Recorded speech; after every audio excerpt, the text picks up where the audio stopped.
YouTube? RDAP Dan here, Federal Prison Time Consulting. Hope you guys are all having an amazing week. Today we have the awesome opportunity of bringing another one of our clients to hang out with us today. We've got Stuart Anderson, who was an ex-attorney who has already been sentenced. He's sentenced to 48 months. He's awaiting to find out where he's going right now. So he's in that waiting phase to get ready to self-surrender. So I'd like to introduce Stuart to everybody. Stuart, how are you doing today? Very good. Pretty good. As good as you can be, I imagine, getting ready to go through this. Stuart, when do you need to self-surrender to federal prison? February 10th. February 10th. And as of right now, you don't quite know where you're going yet. So you're still a little bit in the rafters there in the waiting phase.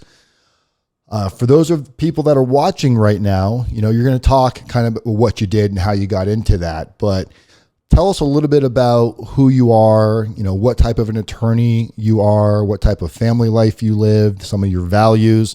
And did you ever think you're going to be somebody that was potentially going to be spending time in federal prison? I'm an entrepreneurial type person. So I worked as a civil litigation attorney, doing everything from complex litigation to real estate law, personal injury, that type of thing. But at the cause of this scenario and where I was at, I was not really doing much legal work anymore. I've been backing away from it. I have other entrepreneurial ventures with another company, a couple companies that I had with another partner, and I was just getting ready to start commercial insurance company with another partner. I had gotten my commercial, my insurance licenses, and I was just getting ready to go down that path.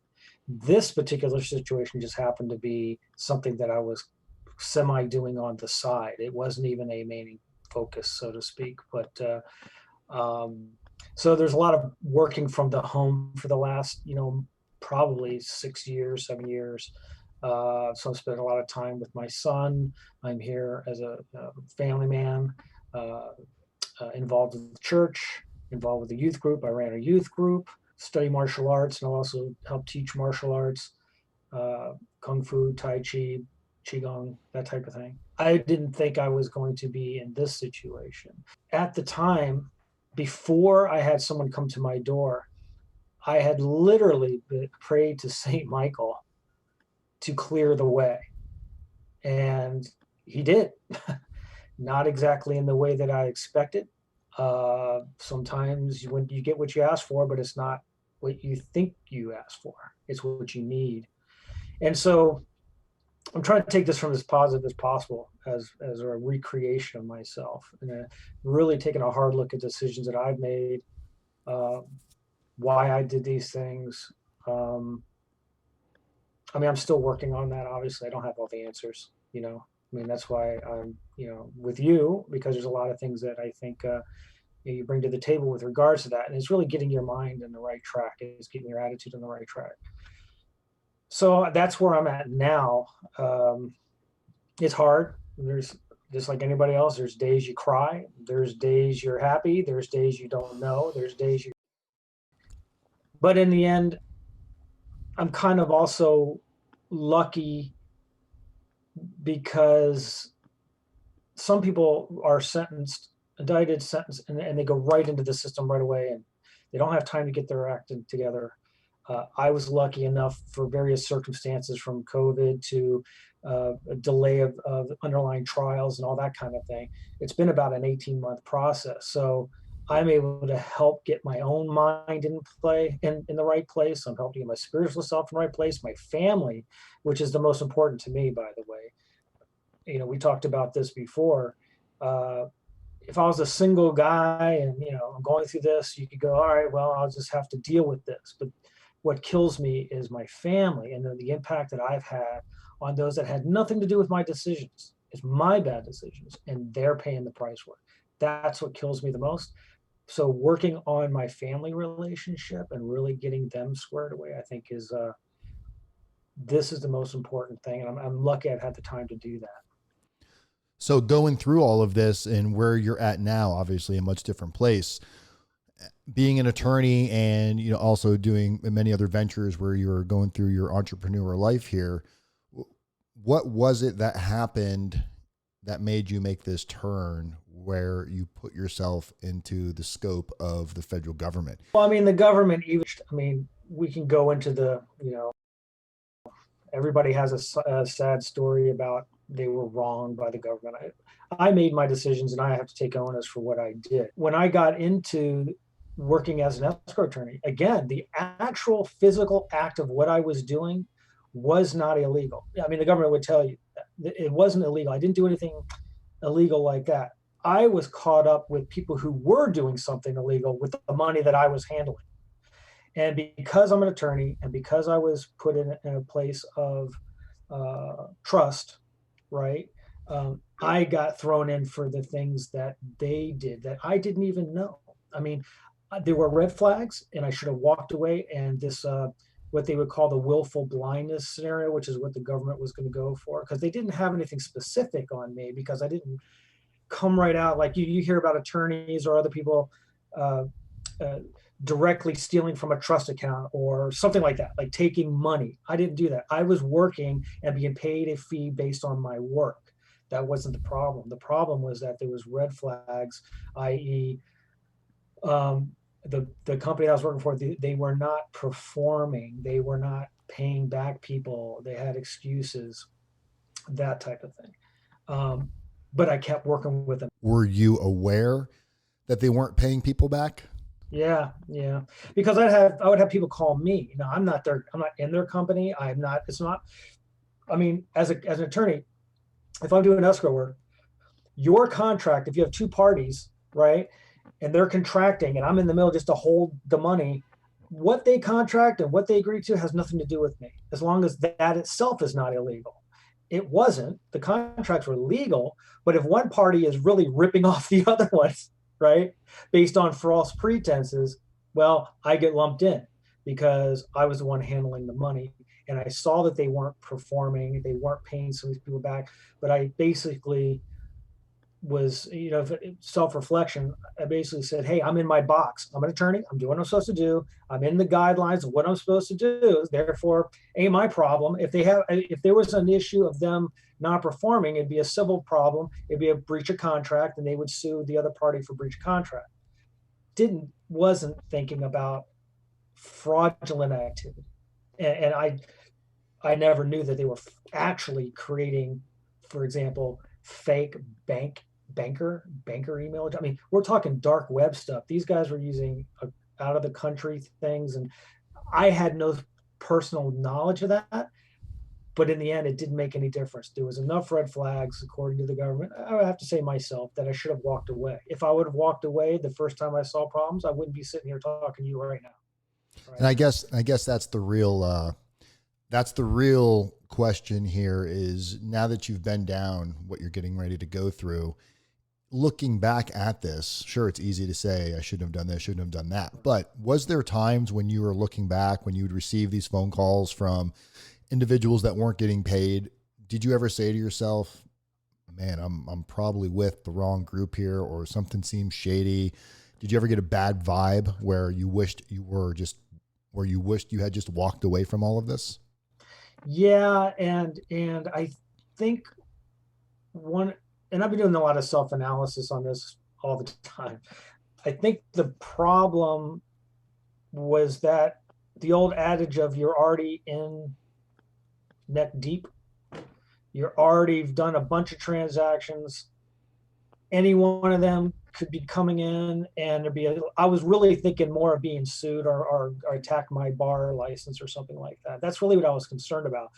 I didn't think about the criminal aspect of this because I didn't think that it was criminal, because they always had excuses. I mean, there's always something else. And there was a lot of things that I was working on that didn't go through, were large oil field transactions where they're trying to buy these oil fields and this, that, and the other. I mean, I was involved in stuff that gave that such an air of legitimacy on that aspect of it, that I fooled myself into thinking, oh no, they're going to get this done and everything's going to be fine.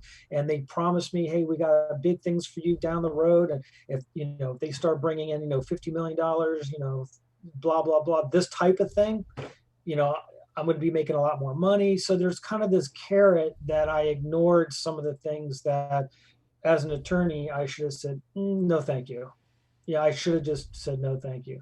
So I fooled myself into thinking. Now, but I did not know specifically what they were doing. I didn't find that out until I started dealing with the government, and they showed my counsel and I this is what they were doing, or they told us, and I'm like, wow, okay. Were there other attorneys that they were doing the same thing with, or were there other attorneys that they Yeah, tried to reach out to that refused to work with them? there are other attorneys that are involved in this scheme that the government hasn't done anything with. This was just horrifying for me because that's not what I come from, right? That is not what I come from service. I come from, we're patriots. Once you're targeted, You're on their list. You know, yeah, and this is what we really, with a lot of our clients, this is a very, very common conversation where, you feel either betrayed or you don't quite deserve this, or why have I been targeted? And there's others that have done similar acts and yet they went unscathed. Like you said a couple of times, a couple of the key thoughts in here were I slightly turned a blind eye because there was so many carrots being dangled that I kept thinking, big paydays, you had people calling you, they weren't getting their money. There were some issues going on. And I think that probably had a big deal of the reasoning why the government probably did come after you. Do you deserve 48 months? That's kind of irrelevant at this point. I'm sure the judge looks at it in some token of a toll of you took an oath at some point and you understand things differently than just your average person should understand things. And you still chose, at least in the eyes of the judge, based on the plea agreement that you did sign, you chose to commit these acts knowingly, willingly, conspiracy. So what was it like, somebody that's never been in trouble before? Like you said, you're a family man. You come from a strong family line of people doing the right thing. And here you are now, you're involved in a criminal investigation. You've got your wife, an 11-year-old son. You're trying to explain all of this. Was there any feeling of, were you embarrassed? What was going on there? well, I mean, yeah, total embarrassment. I mean, there's a lot of other family members that I haven't even told yet. Maybe I wait. I don't need everybody and their mother doesn't need to know. But as far as my immediate family and my wife and everything, um, it's an embarrassment. Uh, and of course, their reaction, especially the wife, is, you betrayed me. Why did you do this to us? Why did you bring this upon our family? I mean, that is the most heartbreaking part of the whole thing. I mean, I can take onus for my decisions, but again, to have this impact on people that had nothing to do with it, that hurts me the most. I think that's going to be the one thing out of everything that I'm going to be working on when I do go in, is how do I maintain the proper communication with my family? How do I come out of this better? How do I make decisions better? I mean, I never want to go through this again. I'm not getting any younger. It's not, it's I've got to try to be as positive as I can, but I can't change how my family feels. All I can do is try to be as supportive as I can, but I've already done the damage. Whether I meant to do it specifically or not, uh, that's the toughest part, I have to say. What would you say some of the questions that go through your mind? Because clearly, here you are at a point now where you've hired a prison consultant to kind of bring you through this journey. When they came to the door, it was a postal service. It was not the FBI, but they're all part of the same Department of Homeland Security. So the postal service folks came, normal dressed guys, um, and they came in to ask me questions, and I already knew what they were there for. I thought, because I'd been getting a lot of nasty calls on this one transaction where these folks were not paid, and one guy was being very threatening, like emails out, all kinds of stuff. And I'm trying to tell this guy, you need to chill out, or I'm gonna have to go to the FBI. You can't be talking like this. This is like, you're threatening people. You need to talk to people who you contracted with. And he was yelling at everybody. It was getting really ugly. So when they came to the door, and look, and I'm an attorney, but I'm a civil attorney. I'm not a criminal attorney. and we're all human beings, because now that I know what I know, I wouldn't have said things. I would have, I would have handled it a lot differently. But I'm under a cooperation thing. Hey, yeah, come on in. Yeah, I'll talk to you. I know what you're here for. Let's talk about this. And they go, oh, you do. And so they allowed me to up there talking to them. And then as the conversation went on, it started turning more toward me. And I was like, I started going, wait a minute, you're you're accusing me? And it was at that point that he was like, well, you should have seen this. And what about these red flags? And then he hands me the letter, and it's a target letter. And so I thought I was there for something else. They come in there for that, and then they end up getting a bunch of information, which I didn't lie to them. I mean, I was just telling them, they're asking me questions about these various people in cases or whatever. And I'm like, oh yeah, that attorney's a nice guy, and this and that, this is how the transactions work. But when they handed me that letter and they walked out the door and said, don't talk to anybody, and they walked out the door, I think that's when it hit me, believe it or not. It like finally dawned on me, what in the hell did I just get myself into? What did I just do? And it was from that point on that you go through a process of panic, denial.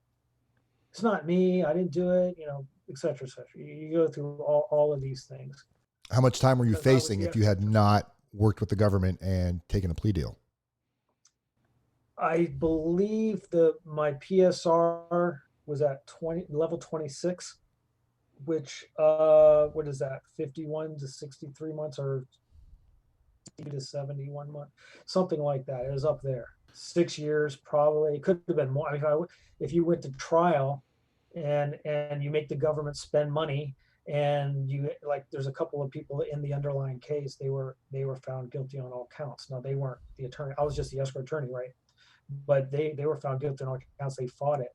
And based on the judge that I had, it was a very tough cookie. They're going to get slammed, because based on what happened to me, I can just see what's going to happen with these folks. So, so to answer your question, it's kind of a process as to. I'd gone to another group late a few months later, as I was trying to figure out getting a counsel. I had to get counsel involved. The minute I got the letter, I got counsel involved, and just basic panic of like, oh my gosh, what does this mean? What is it going to do? I've never been through anything like this before. And then it came down to the government was giving me an opportunity to work with me. Now, I had not gotten any kind of consultant or anything at this time. Went and sat down with my counsel, and I think this is important, because if you have a good counsel, and I think I had a good counsel, I'm not going to bag on. I mean, are attorneys perfect? No, I'm not perfect as an attorney, but I think he was fair, because he didn't want to snow me. There's a lot of people out there, whether it's prison consultants or whether it's attorneys, whatever, where they'll promise you everything. Oh, I can do this, and you're going to get that. Just spend $1 million. That's not how it works. And you did hire a private attorney, correct? Yes, I hired a private attorney. Would it have made any difference if I had a private attorney or not? I don't know, but I did. And he was very straightforward. We went to a proffer by the government. They laid out what their stuff is. You can't say anything. You got to sit there and listen to them trash you and throw all the stuff out there. And I mean, you're dying to go, yeah, but that's not right, because no, you don't understand. And it's like, I just, and so we got done. We went back to his office, and he put a chalkboard thing up there, a marker board, and said, okay, here are the pros and cons of whether you go to trial or not. This is what they have. This is what you have. And he said, you know what, you got about a 50-50 chance. It's not the strongest case I've ever seen, but here are your risks. It wasn't worth going to trial. No doubt. No.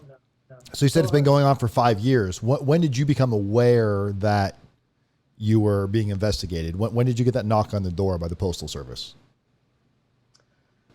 It was about 18 months ago. So not this summer, but the following summer, like around June.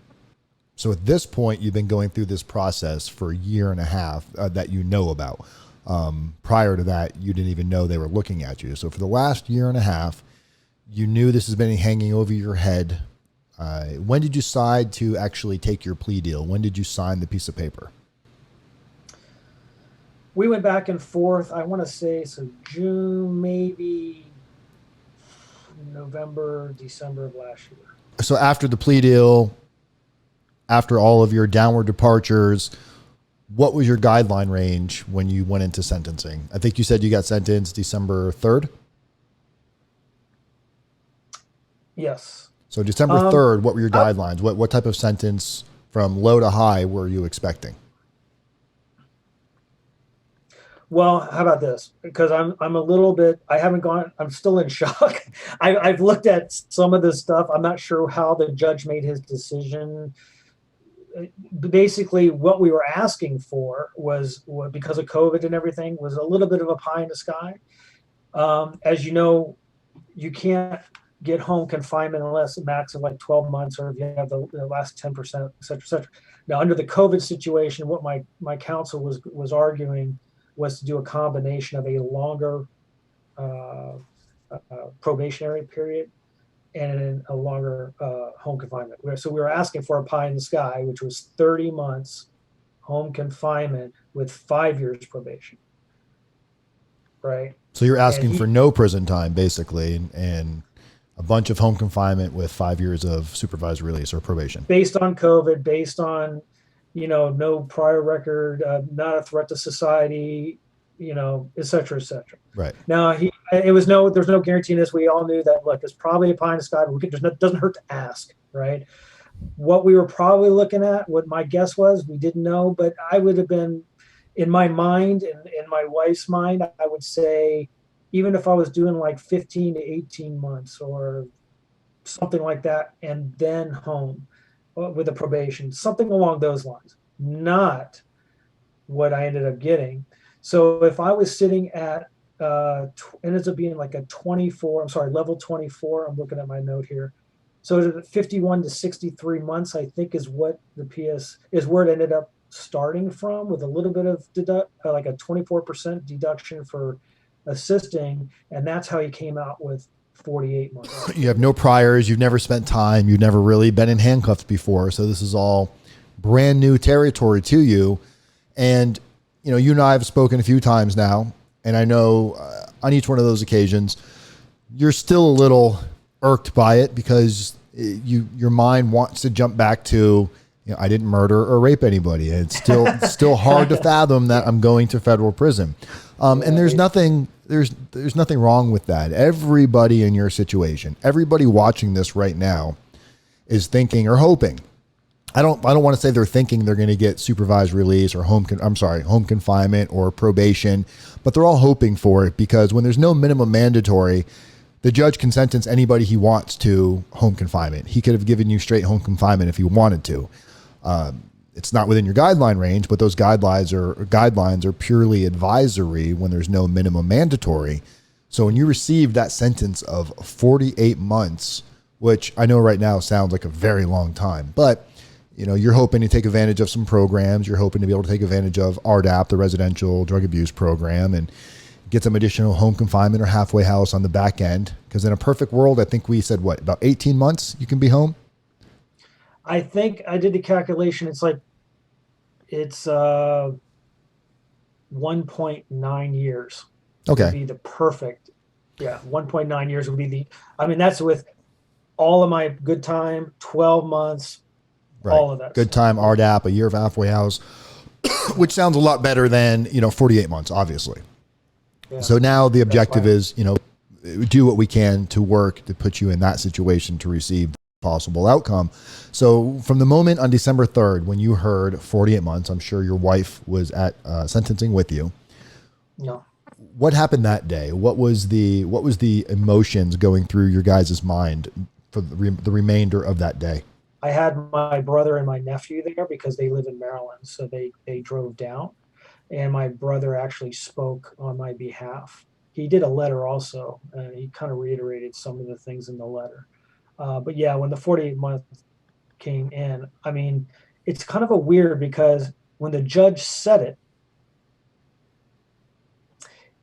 I think he already knew what he was going to do. I don't think it arguments to my counsel, which made excellent arguments. The things that he said, and I've heard some of your other videos where people have talked about how their counsel had argued recidivism and the guideline ranges, like you said, are only a guideline that they can go down, and then look at all the factors of family and this and that, all the things that are typical for what you're trying to show, that you're a human being. You're not this bad, horrible person. You made a mistake. You own up to it, because I mean, he kept telling the judge, "Look, we're not diminishing Mr. Anderson's role, but like for the minor role thing, for example." Judge didn't really want to hear it. To be honest with you, I think he already made his mind up, and he just came right on down and said, he let me speak. I spoke for maybe 30 seconds, and that was it. And then he came out the 48, and it didn't even. I mean, it just went in one ear, went out. I mean, I was just standing there. I didn't even know what that meant initially. It had to like sink in. My counsel was pretty bummed out. He was really he was shocked. He didn't expect it to be that harsh. I mean, he knew I would get something, but even he was like, "Wow, we knew this judge was tough, but okay." Um, and then I had to call the wife, it took a second for everything to kind of sink in, and it's tough. I mean, when you start to really think about it. But on the other hand, as weird as it sounds, the minute that was done and the judge walked off the bench, I felt relief. I because I've been dealing with this for what, a year and a half, not knowing anything, stressed out. I know I have other things to deal with and preparing, which is why I'm with you. But it puts things into perspective, because now it's like it's finalized now. Here we go. You're Now, how you're do I one make the step best? closer to getting through this. Yeah. We spoke about that too, about not knowing. Not knowing something is an extremely hard detail for human beings, and as soon as you know something, whether it's good or bad, you now have a worst case scenario outdate. Your life resumes worst case 48 months down the road. And just to be clear, for everybody watching this right now, I was not Stuart's consultant through all of this. He had hired some other people to work with him. We became engaged here recently after his sentencing for preparing to go in, working with him and his wife, and some other aspects regarding RDAP.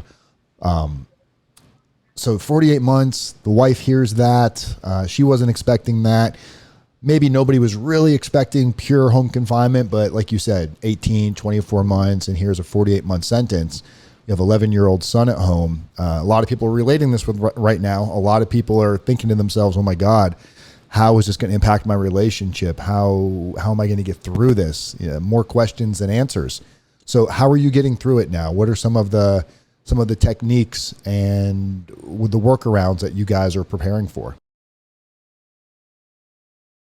I mean, the first thing, and the most important thing is to be, um, is just to embrace it, to acknowledge it. The days of excuses, the days of, well, it wasn't me, or what, all of those type of things that run through your head when you were dealing with before, it's done. Own it. You got to own it. Number two is your faith. I think our faith is stronger, and I think that's something that has to help you through it. And having the knowledge, I think the more knowledge you have, like us working with you, and the calls that we've had so far, I mean, that just puts so much at ease, because once you have knowledge, well, knowledge is power. Power in a sense that it's not unknown anymore. Yeah, you still have to go through it. You still have to experience it, whether it's my family without me, or whether the anything I have to deal with in the prison itself. I mean, as far as I'm concerned, anything I have to deal with in the prison itself is nothing compared to my wife being home, and she has to raise my son, and we don't have much help with families. They don't really live here, et cetera, et cetera. I mean, I think everybody can relate to that factor, but Yeah, we had a really really being, good conversation today. I was on a call with you and your wife, and your wife was very assertive. She definitely engaged herself in these calls. She asked questions when she wasn't sure of something, and I think that's something, whoever's watching these videos right now, you need to encourage your spouse, whether you're the husband going to prison or you're the wife going to prison. You need to encourage the other that it's perfectly okay to be upset and mad and feeling lost and alone, and you build this little bit of resentment. But the communicating is where it's going to kind of get settled out, because she asked so many questions, and I think we had a 15-minute call scheduled, and we went a good hour. We had a good conversation. I appreciate that. Yeah, no, but it was insightful for everybody involved, because these are the questions that she's going to have now and she's going to have later. Mentally preparing for what comes next before it happens is going to ease the massaging of it, to make it a little more of a easier, a less stressful of a transition, and having family support. I know you guys are going to try some new techniques, and you're going to engage your son a little bit more. Sounds like you've been very open with your son to this point. And let's talk about that for a minute. Somebody that's going through this right now that has a young son or a young daughter, what did you think some of the fears were going to be with your son going into this versus what they really are right now and getting ready to go further? Well, I mean, children react to things in different ways, right? I mean, their stresses, their fears can be acted out. Maybe they're misbehaving, or they're talking back, or they're doing worse in school because they're distracted, or they get addicted to video games, which most kids do anyway. But you know what I'm saying? They take it out in different ways, and between that and the stigma aspect of it, if people knew that his father is in federal prison, is he going to get teased and this sort of thing. Like, how do we handle that? How do we even handle people knowing those things, whether they should know it all? I mean, quite honestly, most people don't need to know. There's no need for them to know, but there's still that process that your child is still got to go through, depending upon their age. 11, as you know, you've had an 11-year-old in your past. They're not little babies anymore, so they're very intelligent, they're very inquisitive, and they can see the deeper things and things. So I just want to make sure that the stresses that he feels, that his mom feels, that it doesn't create even stress in the house. So if I'm not around and there's already stress in the house, and then there's a bunch of yelling and this, that, and the other, whatever goes on, that's not helpful for anybody. So how do we ensure that the household stays relatively calm? And I think the key there, and as we discussed, is maintaining normal communication, listening to what their problems are. Like when I go in, not just, oh yeah, everything's great, no, how are you? What's your problems? Try to work on some things that maybe I can add some value, even if I'm behind bars. I can at least give my thoughts on any issues that they're dealing with, that sort of thing. Maybe there's groups that they get involved with. Keeping as a child, you want to keep him busy, right? You want to keep him in sports. You want to keep him doing things, being active in school. These are things that I don't have any control over, but I can at least keep the communication as much as I can, like I'm kind of still there, at least on an intellectual level, emotional level. So you guys are going to work on the communication with your family, with your child, making this a topic that is okay to talk about, at least amongst the family. And of course, there's always the off chance that some kid in school, or maybe he shares with one of his friends in school and they tell a friend. So, prepping for what happens, not that you want to go tell the world about it, but prepping for what happens if other kids find out. We all know kids can be very unforgiving when it comes to teasing and, bullying and being cruel. So making sure that he has some ideas of who he can talk to when that happens, so he doesn't burst out and start getting violent with other children in school. These are all, I would say, anybody watching this, these are things you want to address. You can't just assume that no one's going to find out. And with that said, what are you expecting out of prison now? Now that you know that you're going, there's no way out of it. What are your goals? What are you looking forward to about prison? We can all sit here and talk about what you're afraid of. That's obvious, missing your family. But what are you hoping to take out of this? And what are your plans potentially for after prison at this point? Well, I've been working on this process in my brain. If I go into this with the right attitude, because we all know it's going to suck in some ways, but then it doesn't have to suck in other ways. So because of my martial arts and meditation and Tai Chi and this sort of thing, there's no reason why I can't focus on my training. There's no reason why I can't focus on centering on real true self-evaluation, writing. I've always wanted to write. I think it'd be journaling, really putting anything I can to help better myself in both an emotional and also reflective. I mean, how much time do people have nowadays? Like if we take the Chinese martial arts scenario, right? You go to a studio and you're doing karate or you're doing whatever. Okay, you go. That's way different than if you were back in the old days and you went to a Shaolin temple where you woke up every day, you had food, you trained, you studied, you did whatever, and then that's all you did every day. People don't get a chance to do that. So if I look at it in that way, as far as me, this being a training ground for my self-improvement, without the distractions of TV and Facebook and stuff going on, other than I have communications with my family, but really as a time to focus on myself, you don't get that very often. I mean, when you're working and you're dealing with life and all these kind of things. So if I can come out of this stronger, if I can come out of this better in all these factors and really looking at my weaknesses and try to work on those issues that got me into the problems I'm in today, and also help formulate a plan. Well, what's after I get out? I don't have a plan right this second because I'm kind of worried about lining everything up for going in. But in the back of my mind, there's a lot of things I want to do. I want to help people. I feel like I need to give something. I don't know what that is yet. You know, whether it's on a spiritual level, whether it's teaching, whether it's writing a book. There's something for me to do. And I think this is going to be part of my journey is to keep on that, as opposed to just like you and I discussed, where a lot of people would just go in and say, oh, woe is me. And then they go and they sit in the TV room all day and they play cards, they get in trouble. I want to avoid that. I mean, I'm praying that this COVID stuff goes away as soon as possible so I get out on the track so I can do things like that. What can I do? And that's going to be a step-by-step process, and hopefully some discussions that you and I will be having on my journey as well, and help guide me on that.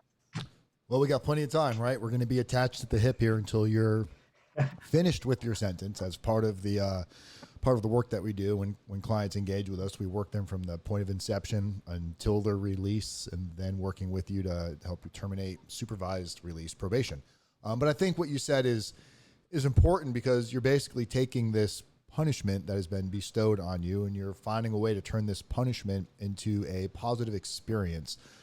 We go through our journeys in life, and this journey, you're at a point now where you no longer have a choice. You have to go to prison unless you go on the run, which does nobody any good, but you have to go to prison. So you have two choices. You can either embrace this, or you can fight the entire way and make it the most miserable experience as possible and take nothing from this. So I think what you're doing is really being open and honest and saying, I don't have this master plan for when I'm going to get released. I think most people that tell you, before they go into prison, they tell you what they're going to do when they get released, unless it's already a pre-existing business that they're running.